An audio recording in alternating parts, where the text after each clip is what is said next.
অঙ্কুর জাতীয় বিপ্লব ও সংহতি দিবস উপলক্ষে রাজশাহী মহানগর বিএনপি 3 দিনব্যাপী কর্মসূচি গ্রহণ করেছে। সকাল 7টায় দলীয় এবং জাতীয় পতাকা উত্তোলন করা হবে। এর পাশাপাশি আলোচনা সভা রয়েছে, র্যালি রয়েছে। বিএনপির কেন্দ্রীয় নেতারা রয়েছেন, তারা কিছুক্ষণের মধ্যে দলীয় এবং জাতীয় পতাকা উত্তোলন করবেন। এর পাশাপাশি মহানগর ও জেলা বিএনপির উদ্যোগেও নানা কর্মসূচি গ্রহণ করেছে। আমাদের সাথে আছে বিএনপি চেয়ারপারসনের উপদেষ্টা, সাবেক সংসদ সদস্য, সাবেক রাশিক মেয়র মিজানুর রহমান মিন্টু। আমরা একটু তার সঙ্গে কথা বলবো যে জিয়াউর রহমানের আদর্শ ছড়িয়ে দিতে তরুণদের মাঝে কি কি উদ্যোগ নেওয়া হচ্ছে। মহান স্বাধীনতার ঘোষক শহীদ জিয়াউর রহমান বাংলাদেশের মাটি মানুষের নেতা। তার আদর্শের মধ্যে দিয়ে বাংলাদেশে বহুদলীয় গণতন্ত্র সুপ্রতিষ্ঠা, তার 19 দফা কর্মসূচি ছিল, যা জাতির কাছে একটি নতুন দিক নির্দেশনার মধ্যে দিয়ে জাতি স্বনির্ভর আন্দোলনের মধ্যে দিয়ে বা জাতি একটা যে অপবাদ ছিল বাংলাদেশ বটমলেস বাস্কেট, সেটা থেকে বাংলাদেশ উদ্ধার পায় এবং তিনি বাংলাদেশে ব্যাপক কৃষিতে বিপ্লব করেন, খাদ্যের সংরক্ষণ করেন।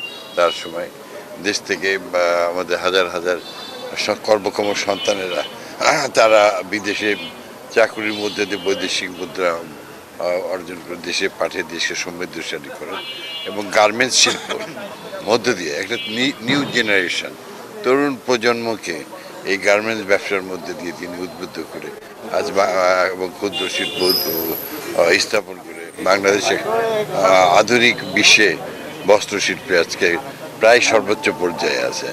শহীদ জিয়াউর রহমান ছিলেন সৎ, তিনি ছিলেন বিনয়ী, নিঃস্বার্থবাদ এবং তিনি দেশকে ঐক্যবদ্ধ করেছিলেন। আর সবচেয়ে বড় বাকশালী একদলীয় সিস্টেম থেকে দেশকে তিনি বহুদলীয় গণতন্ত্রে প্রতিষ্ঠা করেছিলেন। মেধাবীদেরকে নিয়ে তিনি সারা বাংলাদেশকে যে একটা নিজের আবার সম্পন্নময় দেশ, সেই দেশকে তিনি সুপ্রতিষ্ঠিত করেছিলেন।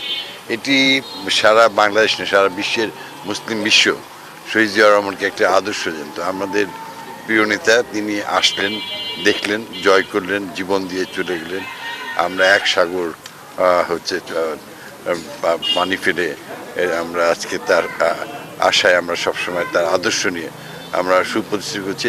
নিউ জেনারেশন তাকে ফলো করছে, স্মার্ট বাংলাদেশ। এবং আজকের যে আইটি সেক্টর, এইটা যে আমাদের ছেলেরা নতুন তারই ছিল যে নতুন নতুন উদ্ভাবনী করো এবং দেশকে সমৃদ্ধশালী করো।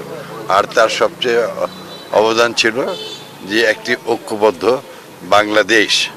সবার আগে বাংলাদেশ আমাদের নেতা তারেক রহমান সাহেব বলেন, আমাদের বর্তমান ভারপ্রাপ্ত চেয়ারম্যান, এটা তিনিই বলেছিলেন, একটা হাত তুলে বলেছিলেন, বাংলাদেশ আমার সব প্রাণের মাতৃভূমি বাংলাদেশ।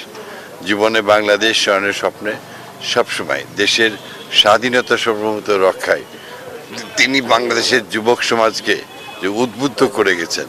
আজ বাংলাদেশের যে সমৃদ্ধি, সকল বিপদের মধ্যে এটা তারই অবদান। ধন্যবাদ আপনাকে। যেমনটি বলছিলেন যে এর পাশাপাশি জেলা, উপজেলা, ওয়ার্ডেও নানা কর্মসূচি পালন করছে বিএনপি। এই ছিল রাজশাহী থেকে সর্বশেষ অঙ্কুর। ধন্যবাদ আপনাকে।